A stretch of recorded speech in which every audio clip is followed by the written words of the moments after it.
فنکار کی بناتا ہے جو لائف میں دیا، فنکار کی بناتا ہے جو لائف میں دیا، فنکار کی بناتا ہے جو لائف میں دیا،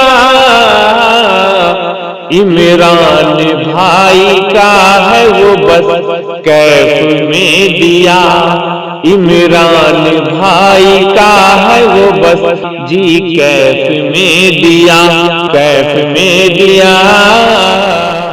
خدا کے نام سے ہم جلسے کا آغاز کرتے ہیں، خدا کے نام سے ہم جلسے کا آغاز کرتے ہیں، ارے وہی مالک ہے، ہم ان کے کرم پہ ناز کرتے ہیں، اسی کے فضل سے آغاز کا انجام ہوتا ہے، ارے اسی کی مہربانی سے جہاں کا کام ہوتا ہے۔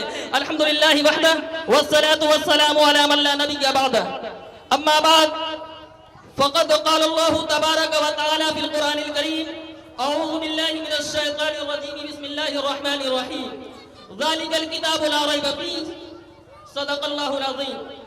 وقال النبی صلی اللہ علیہ وسلم، کل امر ذی بال لم یبدا بسم اللہ فہو اقطع و ابتر۔ اللہ کے نبی نے کیا فرمایا؟ کل امر ذی بال لم یبدا بسم اللہ فہو اقطع و ابتر، کہ ہر وہ عظیم الشان کام جو اعوذ باللہ اور بسم اللہ کے بغیر شروع کی جائے وہ ناقص اور ادھوری رہ جاتی ہے۔ اور ہمارے اسلاف و اکابر کا یہ طور و طریقہ رہا ہے کہ جب بھی وہ کسی دینی محفل یا دینی مجلس یا دینی جلسے کا آغاز کرتے، افتتاح کرتے، شروعات کرتے، تو دنیا کی جو سب سے پاکیزہ اور مقدس کتاب قرآن کریم ہے ان سے ہی کیا کرتے۔ بچے آپ شور نہ مچائیں، خاموش، آپ بالکل خاموش رہیں، آپ شور نہ مچائیں، خاموش۔ اس دل بھری محفل میں چلانا نہیں اچھا، ارے ادب پہلا قرینہ ہے محبت کے قرینوں میں۔ آپ اپنے محبت کا ثبوت دیں اور بالکل خاموشی کے ساتھ سنیں تاکہ عوام کو اور آنے والے مہمانوں کو پتا چلے کہ یہ جامعہ رحمت للبنات کی طالبات ہیں۔ آپ بالکل سنجیدہ اور خاموشی کا ماحول بنا کے رکھیں۔ تو میرے دوستوں، میں کہہ رہا تھا کہ ہمارے اسلاف و اکابر کا یہ طریقہ رہا ہے کہ جب بھی وہ کسی دینی محفل یا دینی مجلس یا جلسے کا افتتاح کرتے اور شروعات کرتے تو دنیا کی سب سے پاکیزہ اور مقدس کتاب قرآن کریم سے کرتے۔ تو آئیے ہم بھی اپنے اکابر کے نقش قدم پر چلتے ہوئے اپنے اس پروگرام کا آغاز قرآن کریم سے ہی کریں گے۔ اس پروگرام کا آغاز رام رام سے نہیں ہوگا، اوم نمہ شیوائے سے نہیں ہوگا، وید ادھر وید کی عبارتوں سے نہیں ہوگا، رامائن و گیتا کی عبارتوں سے نہیں ہوگا، تلسی داس، کبیر داس اور گرو نانک کے بول سے نہیں ہوگا، بلکہ شہنشاہ کے شہنشاہ کے کلام سے ہوگا، عالمین کے رب العالمین کے قول سے ہوگا، اور ایسے تحفہ خدا بندی سے ہوگا جس نے کروڑوں انسانوں کو دین و دنیا کی لازوال نعمتوں سے نوازا ہے۔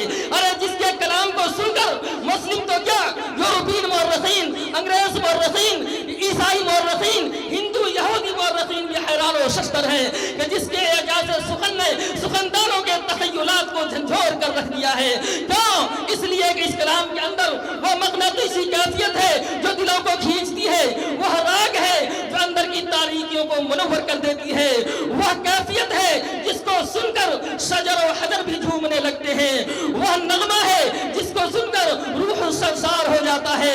ارے میرے دوستو، یہ کس کا کلام ہے؟ آپ کو معلوم ہے یہ اسی کا کلام ہے جس کے بارے میں کہا جاتا ہے وہ یکتا ہے، اکیلا ہے، نہیں اس کا کوئی ثانی۔ وہ یکتا ہے، اکیلا ہے، نہیں اس کا کوئی ثانی۔ ارے وہی سب کو کھلاتا ہے، پلاتا ہے وہی پانی، عبادت اس کی کرتے ہیں بنی نوع انسانی۔ ارے اسی کی آگے جھکتے ہیں سر شاہی و سلطانی۔ وہ کلام کون سا ہے؟ وہ کلام جس کو ہم اور آپ قرآن کریم کے نام سے جانتے ہیں، جس کے بارے میں یہ کہا جاتا ہے کہ دنیا کی کتابوں میں قرآن چمکتا ہے، دنیا کی کتابوں میں قرآن چمکتا ہے، ارے قرآن میں اللہ کا فرمان چمکتا ہے۔ اور عادت بنا ڈالو ارے قرآن کے تلاوت کی، کیونکہ اللہ کی نظروں میں وہ انسان چمکتا ہے۔ میرے محترم بزرگوں اور دوستوں، آئیے اب میں دھیرے دھیرے تلاوت کلام اللہ کی طرف بڑھنا چاہتا ہوں اور ایک ایسے قاری سے آپ کی ملاقات کرانا چاہتا ہوں جن کی زندگی کا اکثر و بیشتر حصہ تلاوت قرآن ہی میں گزرا ہے۔ لیکن اگر میں یہ کہتا چلوں کہوں تو شاید زیادہ مناسب ہو کہ سدا ایمان کی لو کی حفاظت کرتے رہتے ہیں، سدا ایمان کے لو کی حفاظت کرتے رہتے ہیں۔ ارے سپاہی جنگلوں میں بھی عبادت کرتے رہتے ہیں اور ہوا اس کے کچے مکہ سے آہستہ گزرتی ہے، ارے دیے کی روشنی میں جو تلاوت کرتے رہتے ہیں۔ تو آئیے اب میں مخصوص لب و لہجے میں تلاوت کلام اللہ کے لیے دعوت سخن دینے جا رہا ہوں۔ تالی قرآن قاری خوش الحان جناب قاری رحمت اللہ صاحب کو اس شعر کے ساتھ ان کا استقبال ہے کہ میری یہ خواہش ہے کہ دل دیوانہ سرکار ہو جائے، میری یہ خواہش ہے کہ دل دیوانہ سرکار ہو جائے۔ ارے کہیں ایسا نہ ہو کہ آپ آئیں تو سب ہوشیار ہو جائے اور نظر ہر صورت قرآن میں آئے آپ کی صورت، ارے تلاوت کرتے کرتے آپ کا دیدار ہو جائے۔ اگر آپ کی اجازت ہو تو یہ بھی کہتا چلوں کہ سناؤ نغمہ قرآن کے ہم بیدار ہو جائیں، ارے سناؤ نغمہ قرآن کے ہم بیدار ہو جائیں، ارے اندھیروں سے نکل کر صاحب انوار ہو جائیں۔ جناب قاری رحمت اللہ صاحب مائک پر۔